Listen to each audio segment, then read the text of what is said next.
semble votre série préférée? Dans cet épisode 49, Prita dit à sa mère: mon oncle a appelé. Il est très préoccupé par l'état de tante Janki. Je lui ai dit que le médecin nous a assuré qu'elle se réveillerait d'ici le matin. Ainsi sa mère lui dit: tu as bien fait. Prita: oui, c'est normal que Kabir s'inquiète. Janki est dans un coma et nous avons échappé à un incendie. C'est bien que tu aies pu le rassurer. Puis Prita leur dit: allez, cela ne sert à rien de s'inquiéter. Nous devons toutes nous montrer fortes. Et demande à Chiristi d'aller ranger la chambre de grand-mère. Où elle passera la nuit dans la chambre de tante Janki. Ainsi Chiristi lui dit: je vais le faire. Prita a retrouvé le sac de Charline dans la chambre, ainsi Prita a demandé Chiristi de lui le remettre, qu'elle doit être dehors. Mais Chiristi lui dit: moi, tu veux que j'aille trouver Charline pour lui rapporter son sac à main? Le simple fait d'entendre son nom m'irrite. Je vais jeter son sac à main dans les égouts. Du coup Prita sort pour remettre le sac à Charline, mais elle a retrouvé Richab, ainsi Prita lui dit: Charline a oublié son sac. Alors quand ce Karina dit: mon Dieu, est-ce qu'on va bientôt pouvoir partir d'ici? Le fait d'être avec ces gens de classe moyenne me rend malade, j'en ai assez, Richab dit à Prita. Oh, Charline est entrée pour chercher son sac à main, puis Prita lui dit: bien, je vais aller voir où elle est, je reviens. Mais Richab lui dit: j'espère que tu sais déjà que si jamais tu as besoin de mon aide, tu peux absolument compter sur moi, tu sais. Prita lui dit: bien sûr, je sais bien que je peux absolument compter sur ton aide. En fait, chaque fois que j'ai eu un problème, ou que j'ai rencontré des difficultés, en fait je me suis toujours adressé à toi. Ah, d'ailleurs, sur qui d'autre pourrais-je compter?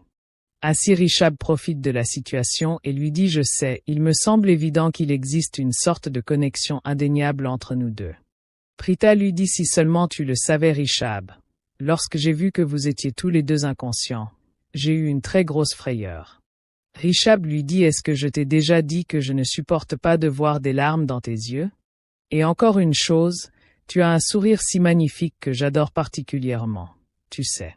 Alors n'arrête jamais de sourire, Bweta, ça te va très bien. Dernière chose, je ne veux surtout pas que tu te sentes responsable de nous avoir mis dans une situation stressante suite à ce qui s'est passé. Car pour être honnête, ce fut une expérience enrichissante pour moi. Une expérience que je chérirai toute ma vie. Même si j'avais subi de graves brûlures en vous protégeant, je n'aurais pas eu de regrets. Je veux dire, Karan y était aussi. Tu sais, vous comptez tous les deux énormément pour moi. Donc, Charline qui vient d'arriver et les voir ensemble dit: oh non, elle est incroyable. Je ne peux pas laisser Richab une seconde, que je l'assure pour en train de lui parler, et dit à Richab: je n'ai pas trouvé mon sac.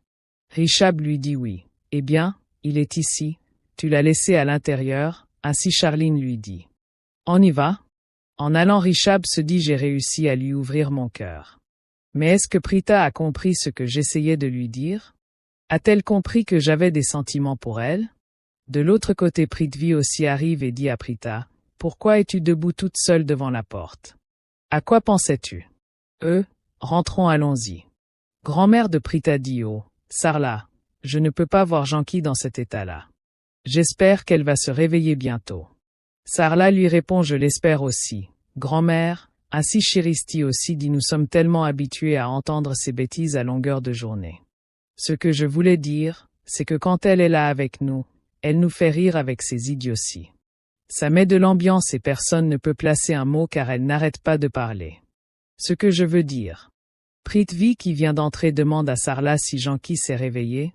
Sarla lui répond: non, elle ne s'est pas encore réveillée, mais nous l'avons transférée dans sa propre chambre, elle y sera mieux là-bas.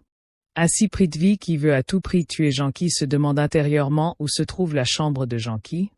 Ainsi Sarla lui dit: ne reste pas debout, assieds-toi, vas-y. Est-ce que tes parents sont bien rentrés à la maison? Prithvi lui répond: ils sont très bien rentrés. En fait, ils ne voulaient pas partir parce que mes parents s'inquiètent à votre sujet. Mais je leur ai assuré que la situation était sous contrôle. Je leur ai dit de rentrer à la maison. Alors ils sont partis. Sarla lui dit: c'est bien, tu as fait ce qu'il fallait, mon garçon, vraiment, je ne crois pas m'être trompé en te choisissant comme partenaire de vie pour ma chère Prita. Ainsi Prithvi lui dit: il est déjà très tard, ce fut une journée très éprouvante pour nous tous. Et maintenant que les choses se sont calmées, tu devrais rentrer et te reposer. Ainsi elle lui dit oui. Tu as raison, mais tu vois, c'était une journée plutôt stressante. Pour être honnête, tout ce stress m'a donné un horrible mal de tête. Sarla demande à Prita de faire une tasse de thé à Prithvi et elle est entrée dans sa chambre pour se coucher. Ainsi Prithvi se dit pendant que Prita prépare le thé, je vais accomplir mon travail. Mais pour y arriver, je vais d'abord devoir me débarrasser de ces femmes. Et leur dit vous devez sûrement être fatigués. Ça a été une très longue journée aujourd'hui. Et surtout très stressante aussi. Donc, grand-mère, vous devriez vous reposer et dit à Shiristi. Tu ne veux pas te changer pour être à l'aise? Puis Shiristi lui dit oui, je dois me changer. J'ai oublié. Puis Prithvi dit à grand-mère, je vais vous accompagner à votre chambre. Prithvi qui a retrouvé la clé de la chambre a réussi par ouvrir la porte et se dit j'ai ouvert la porte, dans les prochaines minutes, je vais tuer Janki et le problème sera résolu. Je suis entré facilement, mais où se trouve la chambre de Janki? C'est la grand-mère de Prita. Mais où se trouve Janki? Puis il est tombé ainsi grand-mère demande. Qui est là? Où j'ai posé mes lunettes. Qui est là? Je vais aller voir. Qui est-ce? Il y a quelqu'un? Comment est-ce possible? Je suis certaine d'avoir vu une ombre. Dois-je réveiller Sarla? Prithvi qui a peur se dit juste ciel, cette stupide sorcière va réveiller tout le monde. Je dois trouver un moyen de l'en empêcher. Grand-mère dit je pense que je vais réveiller les enfants. Et ensuite, nous fouillerons la maison tout ensemble. Car il y a peut-être un voleur. Oui, c'est ce que je vais faire, lorsqu'elle est sur le point de sortir Prithvi qui a un bâton veut la frapper mais au moment elle se tourne vers derrière Prithvi s'est retournée cachée ainsi grand-mère s'est dit. Et si c'était le fruit de mon imagination? C'est possible, je vais retourner au lit. Puis Prithvi se dit la vieille l'a échappé belle. Mais sa femme de ménage à Janki n'aura pas la même chance. De l'autre côté Karan appelle Prita mais en voyant son appel Prita dit oh non, c'est idiot. Et pourquoi m'appelle-t-il? Prithvi qui continue toujours Janki se retrouve dans la chambre Sarla ainsi il s'est dit oh mince. C'est la chambre de Sarla. Mais où est Janki? J'ai pu trouver la chambre de tout le monde, sauf la chambre de Janki. Je vais finir par perdre la tête, moi. Juste ciel, où peut bien être la chambre de cette Janki? Puis retrouve une photo dans la chambre en voyant Prita souriant sur la photo Prithvi dit. Tu peux sourire autant que tu voudras, Prita. Mais une fois que j'en aurai fini avec cette fuineuse de Janki, je m'occuperai de toi personnellement. Et après ça, tu ne ressouriras plus jamais. Vous vous croyez très intelligent, Karan et toi, hein? Vous êtes tous deux responsables de tout ce qui s'est passé aujourd'hui. Et c'est de votre faute à tous les deux que je dois assassiner Janki. Alors vous avez décidé de surveiller Charline, hein? Vous verrez bien. Je vais d'abord me débarrasser de cette Janki. Et puis ensuite, je t'épouserai. Et une fois que c'est fait, ta vie sera un enfer. Je peux te le promettre. Après avoir décroché l'appel Prita dit à Karan n'oublie pas que notre mission est de surveiller Charline dans le but de la démasquer. Et non pas de surveiller Prithvi dans le but de le démasquer, lui. Mais Karan lui dit Prita, je suis absolument convaincu qu'il y a quelque chose de ne pas net chez Prithvi. De vraiment pas net. Mais Prita lui dit je sais très bien ce qui te fait dire cela, je veux que tu oublies Prithvi et que tu te concentres sur Charline, Prithvi qui vient de retrouver Janki dit. J'ai dû fouiller toute la maison pour te retrouver. Alors c'est ici que tu te cachais. Waouh, ma chère Janki, waouh.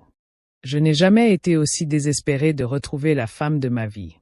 Comme je l'ai été de te retrouver, Janki. Tu as commis une énorme erreur. Tu es un obstacle pour moi. Et tu es mon ennemi. J'ai essayé par tous les moyens de t'éliminer. Mais j'ai même essayé de te brûler vive en déclenchant un incendie dans la salle.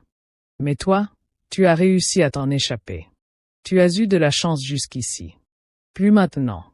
Tu m'as fait courir dans tous les sens. Et maintenant, prépare-toi à mourir, car je suis venu ici. Dans le seul but de t'éliminer, une bonne fois pour toutes, ma très chère Janki. Mais comment est-ce possible? Prita qui vient de voir la porte ouverte se demande comment cette porte s'est-elle ouverte? Prithvi dit idiote de domestique. Tu adores fouiller dans la vie privée des gens, Hein? Que se passe-t-il? Réponds. Voilà ce qu'on va faire. À l'heure qu'il est, tu dois savoir combien j'aime prendre des risques, hein? Faire prendre des risques rend les choses plus excitantes. Donc fais ceci, vas-y. Va voir tout le monde et dis-leur la vérité, vas-y. Dis-leur. Va leur dire. Pourquoi est-ce que tu te tais? Parle. Comment pourrais-tu?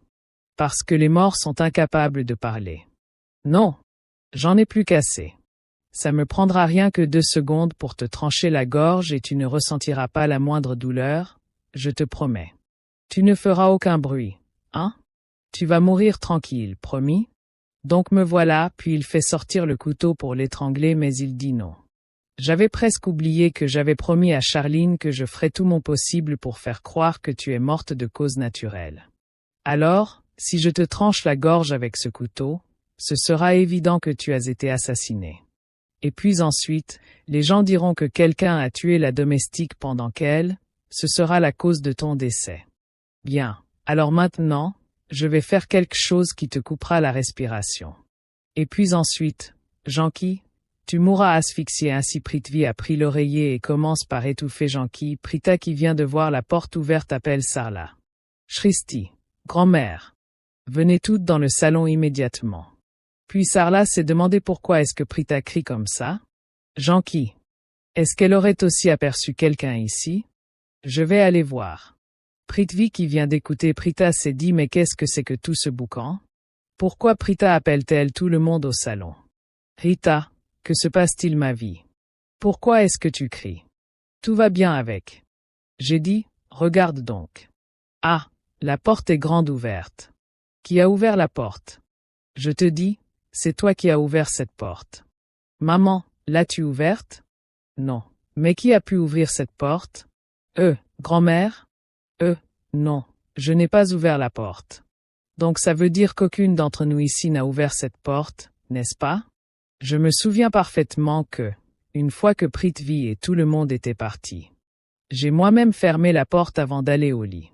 Et, comme vous le voyez, la porte est maintenant grande ouverte.